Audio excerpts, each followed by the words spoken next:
Welcome back, ladies and gentlemen. AOR here, and in today's episode, I wanted to introduce you to a new game, Gray Zone Warfare. So, I have been playing Gray Zone Warfare for just north of 100 hours. I wanted to get a little bit more familiarity and experience in the game before I started making content for you guys. In today's episode, I want to address the new player.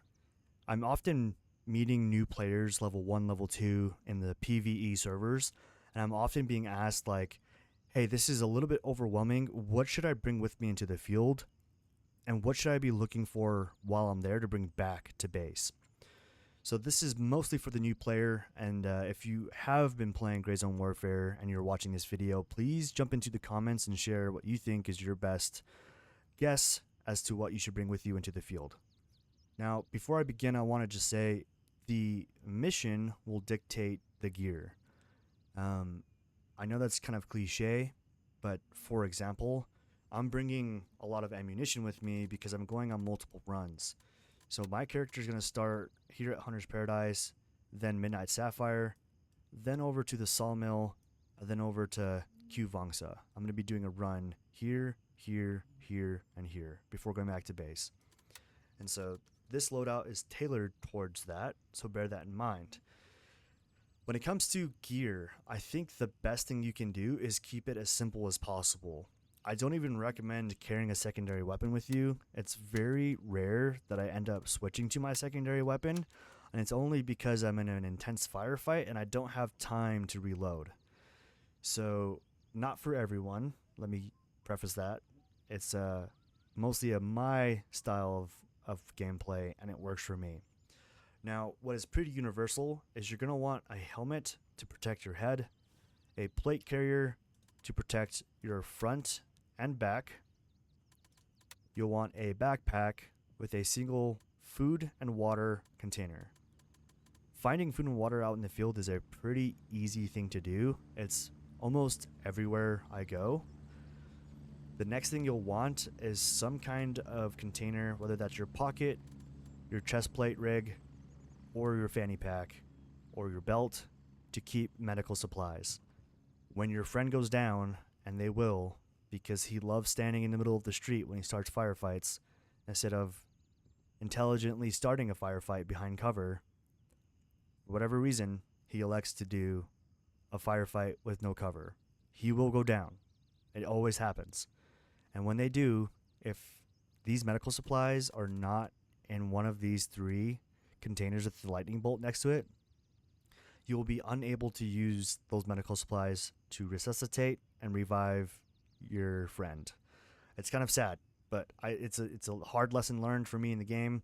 It took me a little while to figure out that that's what needs to happen, and so I would recommend at least one suture kit, one small blood bag, and bandages. It's a pretty small amount of space to carry with you, but a high return on the investment.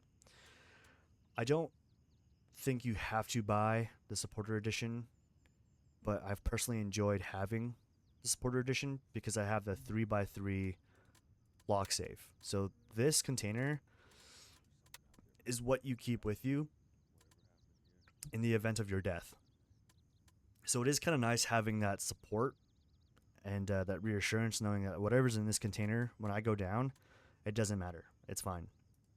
And so in this container, I have things like keys. Keys are already hard as it is to find in the game. And once I do, I don't want that hard work to go to waste. So I keep these in my lock safe. I have a plethora of medical supplies that I use to either top off the other medical supplies that I've been using or for myself. And so blood kind of seems to be the thing that most players die from, like a loss of blood in the game. And so I try to keep a few of these on hand, not just for me but for other teammates. It's pretty inevitable that someone will go down and they need to be resuscitated. So I keep these with me. They're pretty handy. I've almost never broken my legs. It seems like whoever I'm playing with just doesn't know that it's too high of a location to jump from, and they seem to break their legs constantly, and so I'm having to drop these for them or heal them when they break their legs. Bandages are kind of the go-to right now. I I kind of feel like the cat tourniquets are broken. I don't know why, but it seems like they're still working on that and fleshing it out. The animation is faster, so it's nice, but it doesn't typically work on your appendages like you would anticipate. I do tend to keep a couple, anywhere between 2 to 4 grenades on me. Again, I do a lot of runs solo, and so when there's a lot of guys fighting in a confined space, it is nice to use this as crowd control or population control, especially when running solo. If I'm getting overwhelmed, I'll just pop a grenade and send it in their direction. I don't know that I would recommend the SKS at this moment. It's my personal favorite that I've been using. It's semi-auto, and for that reason I wouldn't recommend it. A lot of characters that are playing, or players rather, that are playing and starting out, I think that full auto feature is kind of handy for them. Dealing damage quickly is kind of their strategy, whereas for me, I like to take my time and make good shots. You definitely don't need a secondary firearm. I've only got the Glock here, again, because I like to transition to secondary when it takes too long to reload. Beyond that, I would say the next thing to focus on is what to bring back. When you're in the game, harvesting or farming optics seems to be the highest return on the investment. So, for example, you shoot a bad guy, he goes down, and he's got a gun on him, and it has a red dot, or some sort of optic. I will just right-click that item, inspect it, grab the optic, and throw it into my backpack, and move on to the next guy. It seems like it has the highest return on the investment for space inside of your backpack. I'll often also throw just another firearm in here, and I'll bring that back with me to base to sell. Beyond that, that's about it. I think it's overcomplicated often. You will find areas with high tier loot, like these belt B bags. Definitely bring those with you. Or a good helmet, definitely bring those back with you. I don't think you need more than one food and water container. Again, you'll find it everywhere. So I'm a fan of just keeping things as simple as possible. If you've been playing the game now for a while, please feel free to hop down in the comments below and tell us what your favorite or ideal loadout is for the new players in the community. If you need help, ask for it.